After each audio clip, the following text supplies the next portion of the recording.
Right, very good morning. We're live. I'm only going to do a quick one because I'm not walking to work today. But it is Monday the 10th. It is raining. It is miserable. I don't like getting wet, to be fair, much like my dog doesn't like getting wet because I smell afterwards. Yeah. No, but basically, 5G in a nutshell, is it worth it? I'm going to go ahead and say no. Um, Purely because of information which I dug up myself. Down at the bus stand where I terminate my bus at Cavendish Square, Cavendish Place, there was an engineer down there. He actually worked for Thames Water, believe it or not. And I said to him, "What are you digging up this time?" He went, well, we're helping up dig the road for the 5G network because they're going to share the sewer system." I said, "Come again?"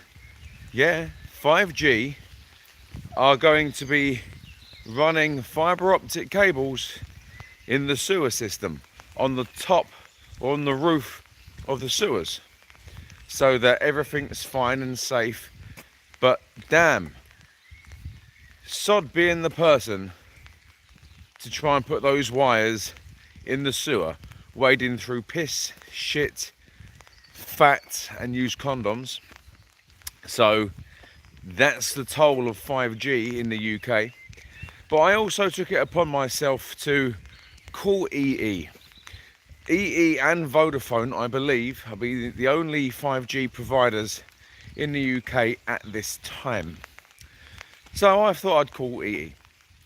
And I said to EE, "What can you offer me for my phone? What is the pricing of 5G and how much data do I get? You know, price to value." I've got a fucking spider web on my face again.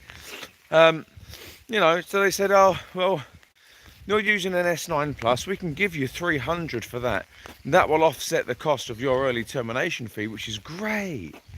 I'll have about 50 or 60 pounds to play with towards a new phone. They said, "You've also got about 70 pounds credit because I pay weekly on a monthly contract and I overpay, so I've got a credit." Great, I can put that towards it. They said, "We can give you a new phone for free." Okay, what phone? "Well, there's a new Samsung S10 5G. "Oh, really? Oh, that's interesting. Is it any different to the other ones?" "Why, yes," they said. "It's, bigger than the S10 Plus. You know, it's got 4 cameras on the back. It's 5G. And it's £79 a month." What? £79 a month for 30 gigabytes a month. Put it this way, I use 4G. I'm happy with 4G. I get 25 gig a month. It allows me to make silly videos like this one and stream copious amounts of YouTube whenever I want. That's okay. If I want to conserve my own data, I reduce the video quality on YouTube. Not a problem. But there is no way on heaven or earth am I paying over what I'm paying now for any more data, even if it's the best phone in the world.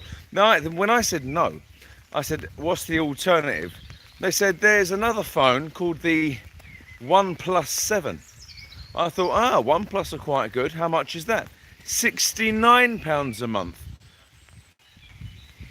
Now, bearing in mind, I know I overpay on my contract. I get this. I pay 60 a month on a £52 a month contract. Again, that allows me to have a buffer. If one month I decide I don't want to pay my bill, then it gets covered. All right. But I can tell you now, 5G, for anyone out there who is going to jump on the 5G bandwagon, please don't be stupid. Don't do it. Let other people do it. 5G at this time is not worth it. It ain't worth it, because the second you've got your phone in your hand right now and you push play on YouTube and it starts playing within a second, 4G is good enough. Seriously, 5G, my opinion, yes, it's theoretically a hell of a lot faster, but it's too much of a gimmick. How much speed do you actually need? You see, how much speed you need. I mean, considering you can't even make a phone call on 4G, Think about that. Look at your phone. Next time you make a phone call and it says 4G or 4G plus, you make a phone call, have a look, it will drop down to 3G. You can't even make a phone call on 4G. You see? So what's the point? 5G is literally a super fast, expensive gimmick, which no one will ever get a benefit from. So unless you want the latest S10 5G, unless you can afford to spend £75 a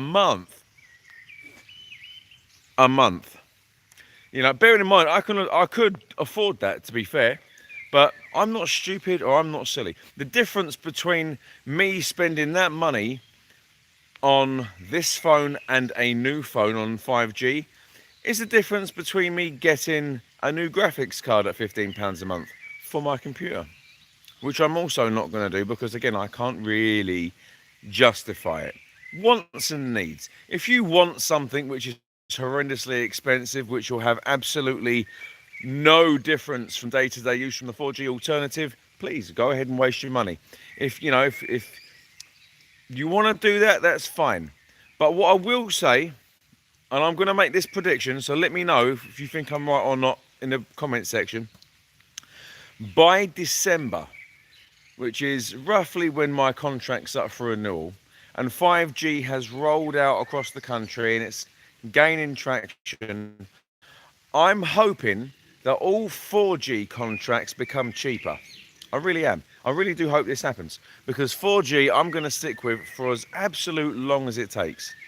I'm going to be that rebel. I'm not making the switch to 5G. So the more people that are silly enough to go spend loads and loads of money, the better, because I'm predicting 4G contracts will come down, which means the likes of myself that want, say, an S10 Plus on a 4G plan, that don't really want to spend over £60 now, means that it'll become a lot more affordable in the future, which is good. So anyway, let me know what you think about this little rant about 5G in the comment section down below. Maybe I've got this all out of context. Maybe £70+ a month on a phone and data is a good deal and you think I'm just being a bit of a whiner. Let me know in the comment section down below. If it's your first time joining me, hit subscribe, hit share. If you don't like it, hit the dislike button. That's cool too, but let me know why and don't be a pussy. Anyway, catch everyone later.